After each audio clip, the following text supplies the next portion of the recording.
Hello friends, welcome to my channel. आज हम बात करने वाले हैं रियल एनालिसिस की। रियल एनालिसिस जो है ये एक इम्पॉर्टेंट टॉपिक है, इम्पॉर्टेंट चैप्टर है हमारे पास। इसमें से हम बात करते हैं फील्ड स्ट्रक्चर की।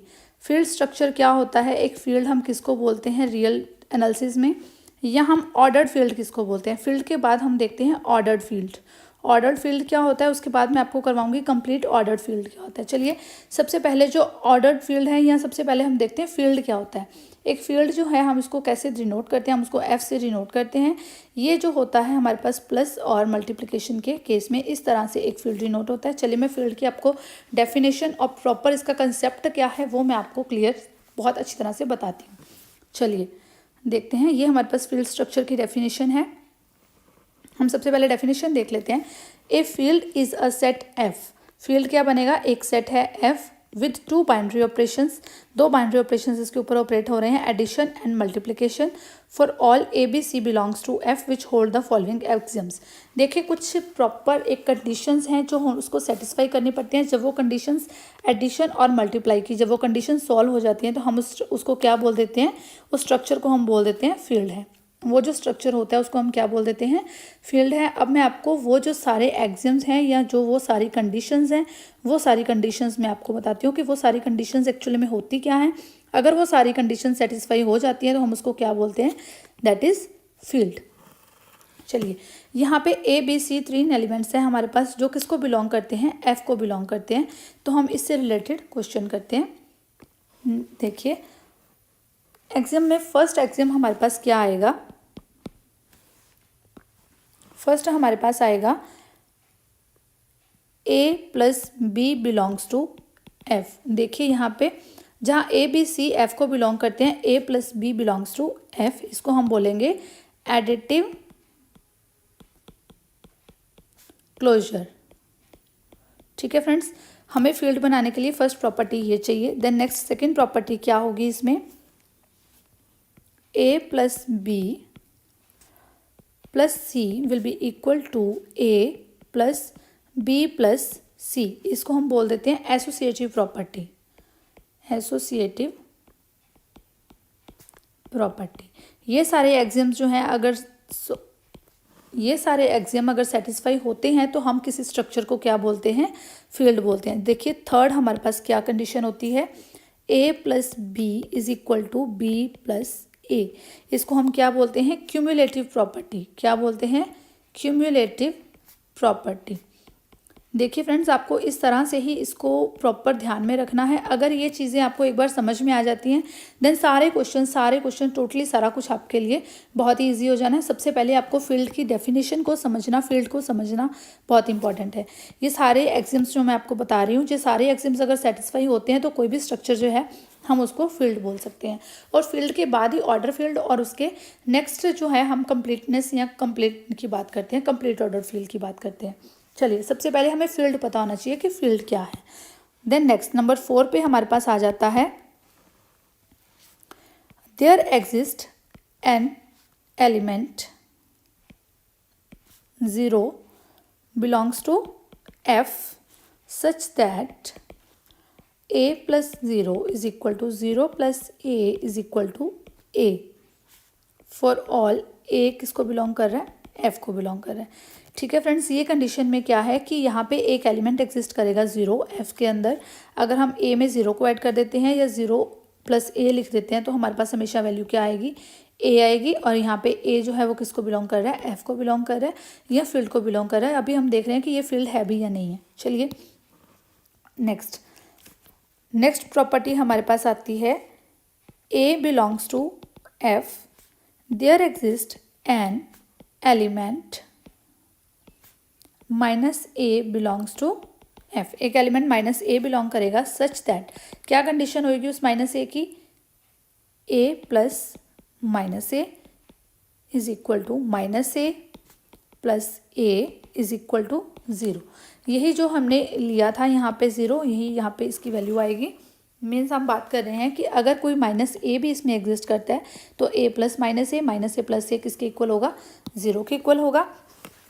और जो इस कंडीशन में हम क्या करेंगे, इस कंडीशन में हम बोलेंगे कि minus A is additive inverse of minus A को हम क्या बोलेंगे, minus A is additive inverse of A. Minus A हमारे पास क्या होगा, एडिटिव इनवर्स ऑफ ए। ये कंडीशंस जो हैं हमारे पास एडिशन की आ जाती हैं। उसके बाद आ जाती हैं मल्टीप्लिकेशन की कुछ।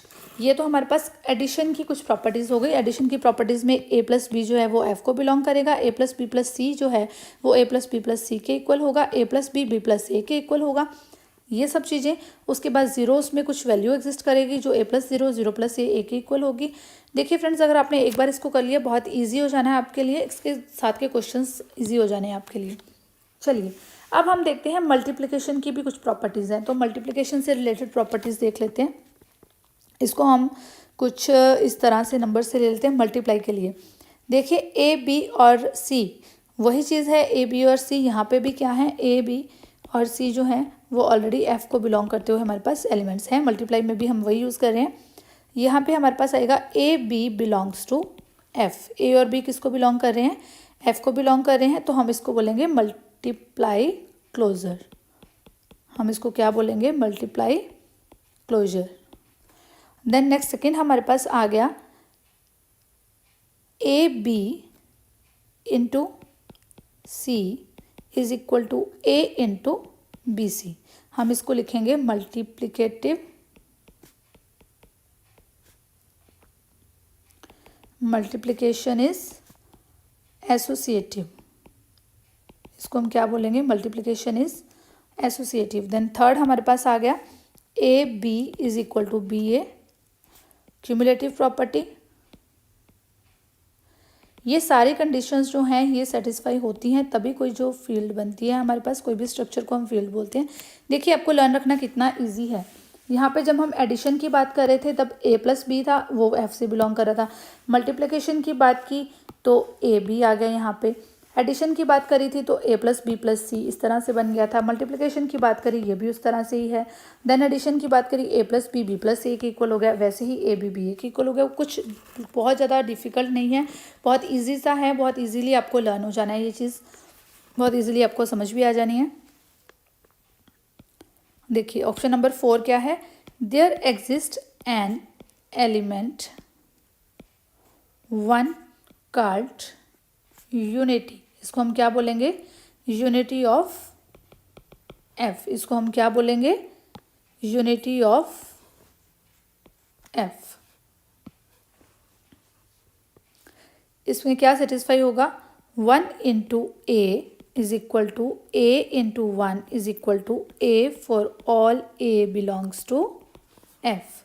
यहाँ पे ये प्रॉपर्टी जो है सेटिस्फाई होगी। अगर ये कंडीशन सेटिस्फाई हो रही है तो हम बोलेंगे कि यहाँ पे 1 जो है अगर कोई यूनिटी एग्जिस्ट करती है तो उसमें ये चीज़ होनी है।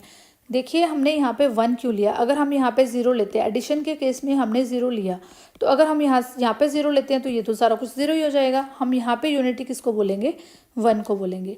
ठीक है फ्रेंड्स, बस इतना सा आपको ध्यान रखना है, यहाँ पे हल्का सा डिफरेंस आया है। देन नंबर 5 में आपके पास क्या आया है, अब यहाँ पे वहाँ पे हमारे पास एग्जिस्ट कर रहा था माइनस ए। तो अब अगर यहाँ पे हम उसकी बात कर रहे हैं, मल्टीप्लाई की बात कर रहे हैं, तो यहाँ पे अगर ए बिलोंग कर रहा है एफ को, when A is not equal to 0 there exist A inverse belongs to F. A inverse exist करेगा, उसमें कंडीशन क्या होगी, उसमें कंडीशन होगी A into A inverse is equal to A inverse into A. वो किसके इक्वल होगा, आइडेंटिटी के, यूनिटी के, 1 के इक्वल होगा। ठीक है, तो हम यहाँ पे इस कंडीशन में क्या बोलेंगे, हम इस कंडीशन में बोलेंगे ए inverse is called multiplicative inverse of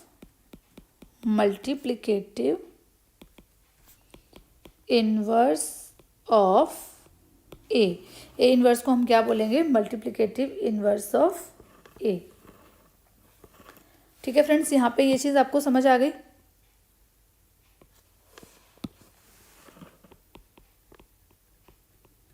चलिए ये चीज़ ऐसे हो गई। अब नेक्स्ट हम देखेंगे कि ये तो हमारे पास एडिशन और मल्टीप्लिकेशन की सारी प्रॉपर्टीज़ हो गई। अब इसके बाद लास्ट एक प्रॉपर्टी बचती है, वो हमारे पास है, लास्ट एक प्रॉपर्टी बचती है A into B plus C is equal to A into B plus A into C, या फिर अगर हम लिख दें A plus B into C, तो ये किसके इक्वल होगा, A into C plus B into C. तो हम इसको क्या बोलेंगे, multiplication is distribution over addition. ठीक है, तो हम इसको क्या बोल देंगे, मल्टीप्लिकेशन इज डिस्ट्रीब्यूटिव। हम इसको क्या बोलेंगे, ये क्या है, डिस्ट्रीब्यूटिव है ओवर एडिशन। ये चीज़ हमारी सेटिस्फाई हो गई। चलिए, अगर ये सारे जो हैं, ये सारे एक्सियम्स, अगर कोई भी स्ट्रक्चर ये सारे इस सब को अगर सेटिस्फाई करता है, ये सारे एक्सियम्स को, तो हम इसको क्या बोल देते हैं, दैट इज़ अ फील्ड। ये इसको क्या बोल देते हैं हम, that is a field. I hope आपको समझ आ गया कि फील्ड किस चीज़ को हम बोलते हैं, फील्ड कैसे हम देखते हैं कि कोई चीज़ फील्ड है या नहीं है। देखिए, अगर हम रैशनल नंबर्स का कोई सेट लेते हैं, सेट ऑफ रैशनल नंबर्स, इसको हम फील्ड बोल सकते हैं, बिकॉज जब हम इसकी सारी प्रॉपर्टीज़ करके देखेंगे फ्रेंड्स, तो ये फील्ड बनता है। देन रियल नंबर का सेट है, set of real numbers is also a field. ये मैं आपको एग्जांपल्स दे रही हूँ, set of real numbers is field. ठीक है फ्रेंड्स, जो रियल नंबर्स का सेट है उसमें ये ऊपर की सारी प्रॉपर्टीज़ जो हैं वो सेटिस्फाई हो जाती हैं, तो सेट ऑफ रियल नंबर्स को हम क्या बोलेंगे, that is also a field. Set of rational numbers is field. Okay friends, आगे हम इनको डिस्कस भी करेंगे, कैसे रैशनल नंबर फील्ड बन गए, कैसे रियल नंबर फील्ड बन गए। आपके आगे नेक्स्ट वीडियोस में मैं आपको इसकी प्रॉपर एक्सप्लेनेशन करके बताऊंगी। अभी मैं आपको यहाँ पे फील्ड की डेफिनेशन बता रही हूँ कि एग्जैक्टली फील्ड होता क्या है। चलिए फ्रेंड्स, नेक्स्ट हम आते हैं टॉपिक पे। हम टॉपिक पे बात कर रहे थे ऑर्डर्ड फील्ड की। यहाँ पे हमने बात की फील्ड क्या होता है, नेक्स्ट हम बात करेंगे ऑर्डर्ड फील्ड क्या होता है। ऑर्डर्ड फील्ड, देखिए ऑर्डर्ड फील्ड हमारे पास क्या होता है, a field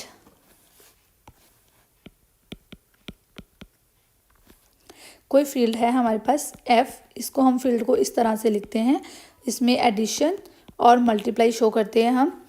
a field is called ordered field if and only if there is a relation, इसमें हमारे पास कोई रिलेशन होता है, किस तरह का, लेस देन का relation, on f such that for all x y and z belongs to f, कोई x y z एलिमेंट्स हैं, तो अगर वो बिलोंग कर रहे हैं f को, सेटिस्फाई फॉलोइंग कंडीशंस। देखिए, किसी भी फील्ड को और कोई भी फील्ड है हमारे पास, उसको ऑर्डर फील्ड बनने के लिए कुछ हमारे पास कंडीशंस होंगी। एक्स वाई जेड कोई एलिमेंट्स हमने ले लिया एफ के अंदर, तो कुछ हमारे पास कंडीशंस होंगी, तो हम उसको क्या बोलेंगे, ऑर्डर फील्ड्स। फ्रेंड्स, ये जो डेफिनेशन है इसको भी आपने ध्यान से देखना है। कई बार एग्जाम में ओनली डेफिनेशन भी पूछ ली जाती है, कई बार सिर्फ यही पूछ लिया जाता है कि एक्सियम्स बता दीजिए, कौन कौन से एक्सियम्स हैं जो किसी फील्ड को कन्वर्ट कर देते हैं ऑर्डर्ड फील्ड में। कोई फील्ड है, अगर हम उसको ऑर्डर्ड फील्ड कब बोल सकते हैं, उसकी डेफिनेशन बता दीजिए। इस टाइप के क्वेश्चंस भी एग्जाम में पूछ लिए जाते हैं, इसलिए आपको ये जो चीज़ है इसको ध्यान से देखना है। चलिए, हम इसकी कंडीशंस की बात करते हैं। फर्स्ट हम बात करेंगे कंडीशन की, either x is less than y और x is greater than y और x is equal to y। इस तरह की कंडीशंस हमारे पास आ जाती हैं, और इसको हम पहले भी लास्ट वीडियो में हम इसकी बात कर चुके हैं। इसको हम ट्रिकोटोमी लॉ बोल देते हैं। इस चीज़ को हम क्या बोल देते हैं, ट्रिकोटोमी लॉ। अगर ये सेटिस्फाई होता है तो हम क्या कहेंगे कि ये फील्ड जो है वो ऑर्डर फील्ड की तरफ जा रही है। ओनली ये प्रॉपर्टीज सेटिस्फाई नहीं होनी है, और भी कुछ प्रॉपर्टीज़ हैं, अगर वो सारी प्रॉपर्टीज सेटिस्फाई होती हैं तो हम इसको क्या बोलेंगे कि ये क्या है, एक ऑर्डर्ड फील्ड है। ऑर्डर्ड फील्ड में एक प्रॉपर ऑर्डर में चल रहा है, तो हम बात करेंगे कि ये एक प्रॉपर ऑर्डर में है, तो हम इसको ऑर्डर्ड फील्ड बोलते हैं। चलिए, नेक्स्ट प्रॉपर्टी क्या होएगी इसमें, x is less than equal to y and y is less than equal to z, then x is less than equal to z। अगर ये प्रॉपर्टी सेटिस्फाई होएगी x is less than equal to y, y is less than equal to z and then x is less than equal to z। चलिए देखिए यहाँ पे x को यहाँ पे नंबर है, ठीक है, एंड y को यहाँ पे नंबर है, यहाँ पे 0 है। मान लीजिए ये सारे पॉजिटिव ही हम चल रहे हैं। x यहाँ पे है, y यहाँ पे है, z यहाँ पे है, ठीक है। यहाँ पे हमने बात की x is less than equal to y, x या तो y से छोटा है या उसके बराबर है, और y जो है वो z से छोटा है। तो हम बात करेंगे कि x जो है z से छोटा है। देखिए यहाँ पे क्लियर हो रहा है कि डायग्राम में अपने आप ही क्लियर हो रहा है कि x ऑब्वियसली z से छोटा ही है या उसके बराबर आके खड़ा हो जाएगा, ठीक है। x जो है वो y से छोटा है, यहाँ पे ये z से छोटा है, तो ऑब्वियसली जो z है वो x से बड़ा है। यहाँ पे x, y और z है यहाँ पे, तो x जो है ये x जो है ये छोटा है, यहाँ पे y छोटा है, तो ऑब्वियसली फिर जो x है ये z से छोटा है, ठीक है। चलिए नेक्स्ट थर्ड प्रॉपर्टी हमारी क्या सेटिस्फाई करनी है हमने। थर्ड प्रॉपर्टी में हमें है कि अगर x less than equal to y हो जाता है, it implies x plus z is less than equal to y plus z. चलिए अगर यहाँ पे इस लाइन में x यहाँ पे है, y यहाँ पे है, z यहाँ पे है, ठीक है। x जो है ये y से छोटा है, पीछे है, x छोटा है y से या इसके बराबर है। अगर इसमें हमने z ऐड कर दिया, इसमें हमने z ऐड कर दिया, ये ऑलरेडी छोटा है, इसमें z ऐड करने के बाद भी ये उतना ही रहेगा। मीन्स लेट्स सपोज अगर x 1 है, y 2 है और z हमारे पास 3 है, तो इसमें x में हमने z ऐड कर दिया, यानी कि ये मेरे पास 4 बन गया, इसमें मैंने z ऐड कर दिया, ये मेरे पास 5 बन गया। ऑब्वियसली जो है x जो है वो less than equal to y बन जाना है, बिकॉज ये जो है x प्लस z की वैल्यू जो है वो less than equal to y plus z की वैल्यू बन जाएगी, ठीक है फ्रेंड्स। देखिए ऐसा ही कुछ है, अगर इज इक्वल टू का साइन को हम स्किप करके इस तरह से समझे तो इस तरह से ये प्रॉपर्टी आपको एज इट इज़ बस यही लर्न रखना है, यही ध्यान रखना है।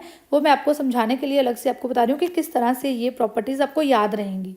इस तरह से आपको जैसे मैंने समझाया है आपको याद रहेगा। एक्जैक्टली आपको यही चीज़ें ध्यान में रखनी है कि x is less than equal to y, y is less than equal to z, then x is less than equal to z, x is less than equal to y, x plus z is less than equal to y plus z। then next third हमारे पास property क्या होगी,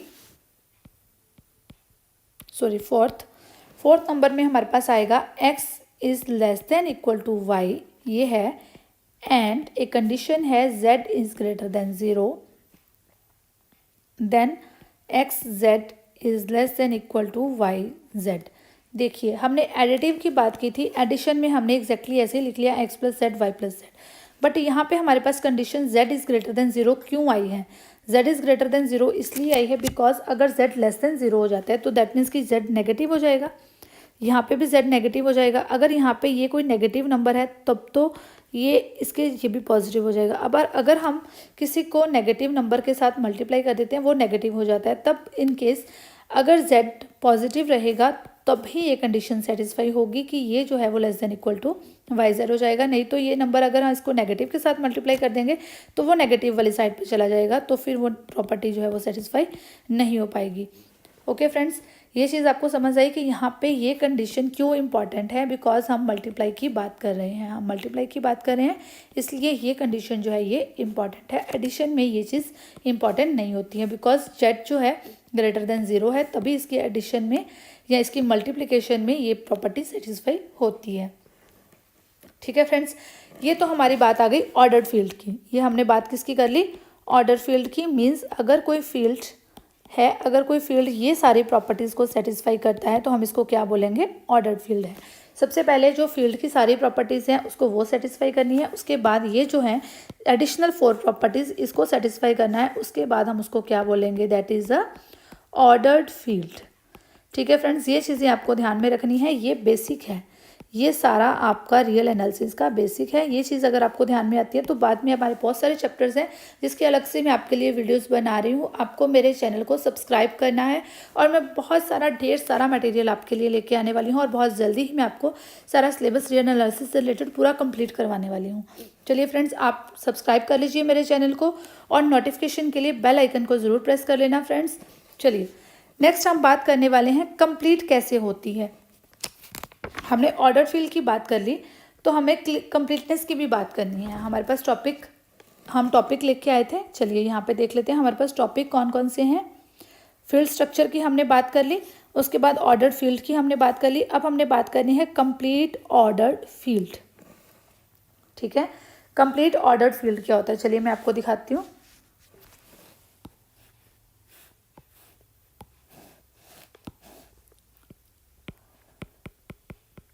complete ordered field बहुत ही easy है, complete ordered field की definition. चलिए अब सबसे पहले हमने बात करी फील्ड की बात करी, उसके बाद हम आ गए ऑर्डर्ड फील्ड के ऊपर। अब हम बात करते हैं complete ordered field.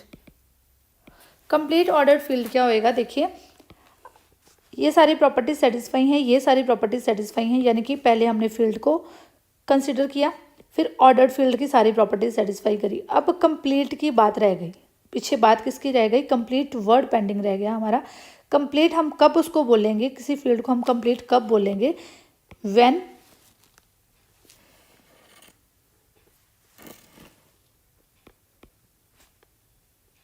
A field, या हम कह दें कि ordered field is bounded above and bounded below। अगर कोई फील्ड, कोई भी ऑर्डर्ड फील्ड जो है वो बाउंडेड अबव हो जाए, बाउंडेड बिलो हो जाए, तब हम उसको क्या बोलेंगे, that is a complete ordered field. Complete ordered field की डेफिनेशन क्या है हमारे पास, बिल्कुल ही इजी है। ऑर्डर्ड फील्ड तक आपको प्रॉपर्टीज सेटिस्फाई करनी है, उसके बाद तो अगर ये बाउंडेड है, दोनों साइड से बाउंडेड हो गया है, दैट मीन्स कि वो फील्ड जो है वो क्या हो गई है, that is a complete field, complete ordered field. Okay friends, चलिए देखिए बाउंडेड की बात हम क्या करते हैं, आपको पता है हमारे पास वैल्यूज होती हैं सुप्रीमम, सुप्रीमम एंड इन्फीमम, ये वैल्यूज होती हैं हमारे पास। तो हम इसको क्या बोलेंगे, अगर हमारे पास सुप्रीमम और इन्फीमम वैल्यूज होती हैं, अगर किसी ऑर्डर्ड फील्ड के अंदर, ऑर्डर्ड फील्ड के अंदर ये वैल्यूज सुप्रीमम और इन्फीमम, ये दोनों वैल्यूज अगर आ गई हैं, तो हम उसको क्या बोलेंगे, that is a complete ordered field, that is a complete ordered field. बस इतनी सी बात है फ्रेंड्स। देखिए यहाँ पे मैंने आपको डेफिनेशन समझाई है, फील्ड स्ट्रक्चर क्या होता है, फील्ड स्ट्रक्चर के लिए कौन कौन से एक्सिम्स को सेटिस्फाई करना पड़ता है, उसके बाद फील्ड के बाद हमने बात करी कि ऑर्डर्ड फील्ड क्या होता है, उसके लिए क्या क्या एक्सिम्स होते हैं, और देन हमने बात करी है कंप्लीट ऑर्डर्ड की। कंप्लीट ऑर्डर्ड फील्ड क्या होता है, उसके लिए कौन कौन सी प्रॉपर्टीज़ जो हैं, क्या प्रॉपर्टी है उसमें सुप्रीमम और इन्फीमम की वैल्यू चाहिए होती है, नथिंग एल्स। ठीक है फ्रेंड्स, आई होप आपको ये समझाई हुई प्रॉपर डेफिनेशंस अच्छी तरह से समझ आ गई हैं। आपको ये अच्छी तरह से देख लेना है, ये आपका बेसिक कंसेप्ट है। अगर ये आपको क्लियर हो गया है, दैट मीन्स कि रियल एनालिसिस बहुत इजी हो गया है आपके लिए, बहुत इजीली आप रियल एनालिसिस के बहुत सारे क्वेश्चंस, बहुत सारा सब कुछ सेटिस्फाई करने के लिए रेडी हैं। देखिए फ्रेंड्स, मैं आपके लिए ऐसी बहुत सारी वीडियोस और लेके आने वाली हूँ, आप मेरे चैनल को सब्सक्राइब कीजिए, और प्लीज़ अगर आपको ये मेरी वीडियो पसंद आई है तो आप इसको लाइक ज़रूर कीजिए। चलिए friends, see you again. Thank you.